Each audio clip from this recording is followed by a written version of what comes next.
And we're almost full. Maraming salamat sa mga tiga Ilagan, Isabela, sa pagsuporta nyo ng bakbakan sa Ilagan. And salamat kay Mayor Jose Marie Diaz. Beautiful uppercuts by Dioriboy Sixta. He followed it up with the hook. Last 1-2 by Sixta. And caught Sumpay to the ropes. Sumpay is able to recover, is able to get out of the corner. Matibay din yung Sumpay, partner. Hindi biro yung 1-2 combination ng Sixta. Pareho tong dalawa na pinatibay ng amateur career nila, partner.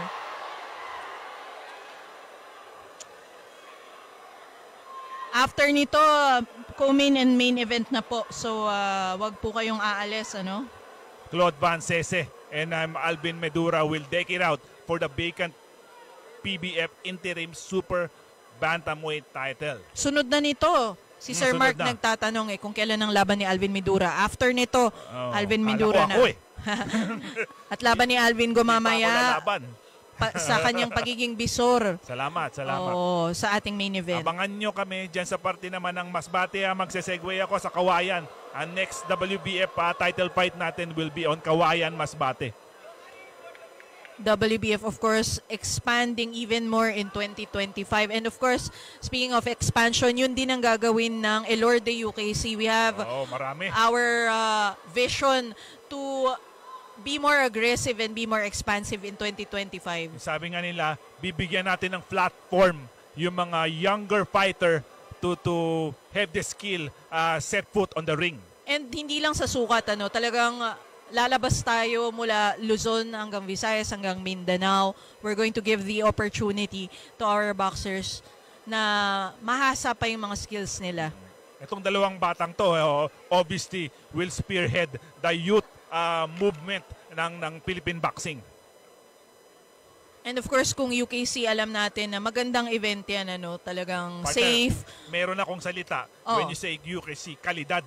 Kalidad ng laban. Magaganda at kaabang-abang. Correct, no? And of course, we always make sure that our boxers are safe. Even if we want good fights, but we want safety for everybody. Yung nag-matchmake nito, Edmond Deliosa, partner. He is the matchmaker of UKC events. Yan, maraming salamat dahil sa kanya ay nakakapanood tayo ng mga magagandang match-up. Here we go, last 10 seconds of round 4.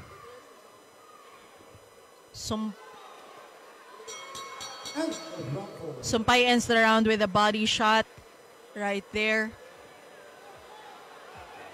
Partner, batiin mo nga yung mga televiewers natin dyan. Yung mga tumatangkilik sa atin from everywhere. Yes. Maraming salamat po sa lahat ng nanonood. Hindi man namin kayo mabati isa-isa. Masaya kami at nag-enjoy kayong lahat. After nito, matutunghayan nyo na ang laban ni Claude Van Sese versus Alvin Medura. And after that, our main event, Wesley Kaga versus Louis J. Albino. Nakita ko yung dalawang magme-main event, partner. Both of them are in tip-top shape and ready to go. Siguro in an hour time kung di ako nagkakamali. And of course, may uuwi na namang kampiyon mamaya. May bago na namang dadagdag sa WBF roster na champion. Actually, partner, masingit ko lang may 6 tayong awardee. Doon sa Pacquiao Elorde Awards. Yes. 6 na WBF will be given, 6 na Pilipinong boxer will be given that's distinction on March 20. Congratulations sa lahat ng mga awardees. And ito na nga, we are here in round 5. Florence Sumpay is wearing the white and red trunks. Itong si Dioriboy Sixta is wearing the black and white trunks. Ba? May mga fans si Florence doon sa medyo upper portion. It's a competitive bout. Yeah. In the first round though, we saw a knockdown. Si Florence Sumpay was caught with a huge shot by Dioriboy Sixta. Tsaka abangan din nila, partner, later on, siguro bago mag-main event, yung special guest for tonight. The IVF World Minimum Weight Champion Pedro Taduran will be duly recognized dito sa bakbakan sa Ilagan. As he should be, because ito na nga, Pedro Taduran is making the Philippines and Elorde proud. Partner, may message si Matt Jo, nasa na daw ang t-shirt niya, 2025 na daw. Kung saan tayo magkatagpo, oo, lagi akong may ilapag dala. mo ang address lagi mo, akong may Sir dala. Matt Jo. So, lagi naman kayong nasa aking diwa at isip. So, hopefully, kung magkikita-kita tayo, lakasan mo pang paramdam mo sa diwa ni Sir Alvin, Sir Matt Jo. Salamat po. Thank you for continuously patronizing our tandem, Recalvination. I-hashtag nyo, Recalvination.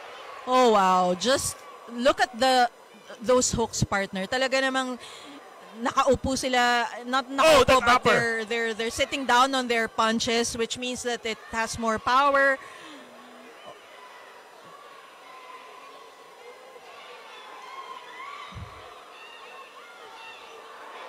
Talagang ayaw nitong dalawa, partner, na umuwi na silang matatalo. They're really fighting as if this is the last fight of their lives. Tingnan mo naman.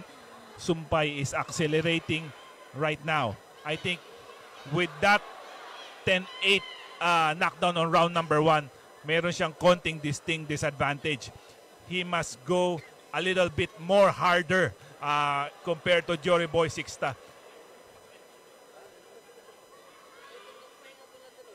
Final 10 seconds of round number 5. Tapos nito, last round na.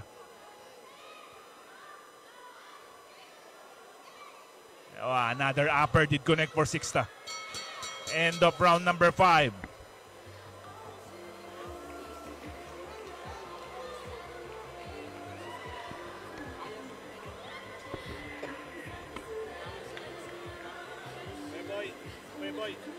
Here we go, some of the highlights of the previous round. We see that hook straight from Jory Boy Sixta. Florence Sumpay with those hooks up top.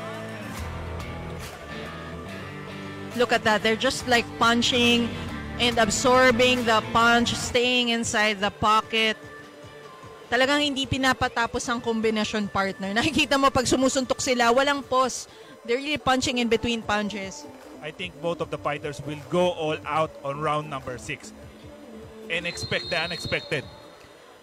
Maraming salamat sa nanonood sa atin, partner. I think we are 700 strong dito sa ating live sa Ilagan City Facebook page.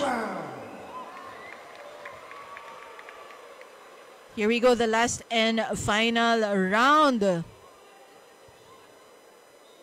Florence Sumpay versus Jory Boy Sixta. Both of them pumping that jab, fighting at long range. At the moment, partner. At the moment, kasi mamaya both of them will probably close the distance. Yeah.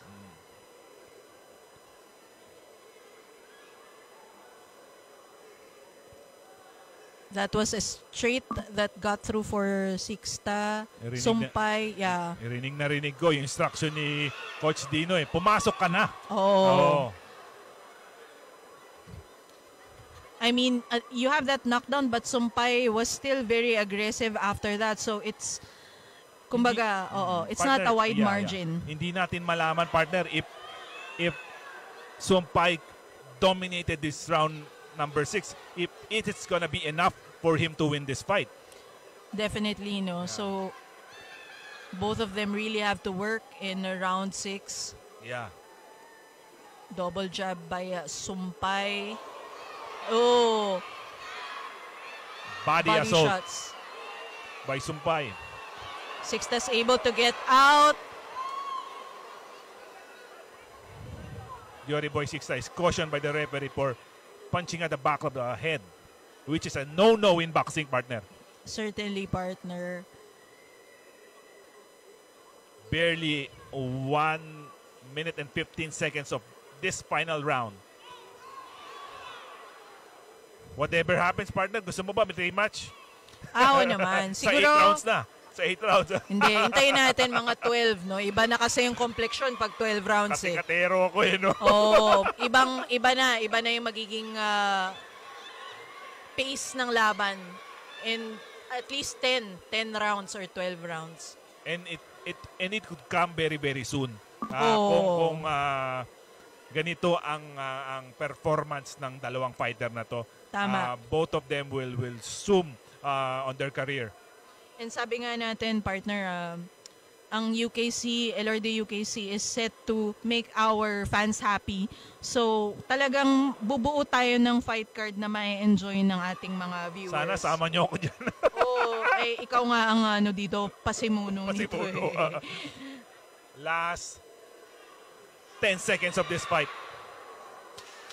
We will know who will win this fight. Here we go again.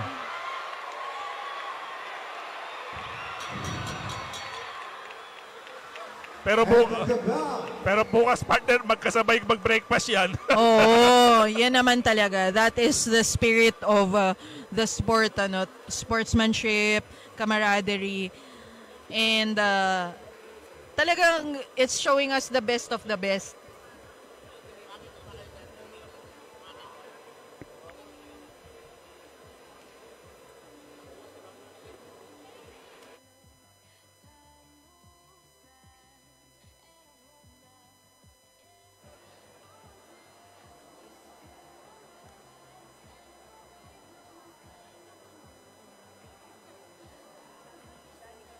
Congrats, ang galing nyo parehas. Tama kayo, Ma'am Danica. I mean, that is certainly a fight that is a contender for Fight of the Year. Ang gandang laban.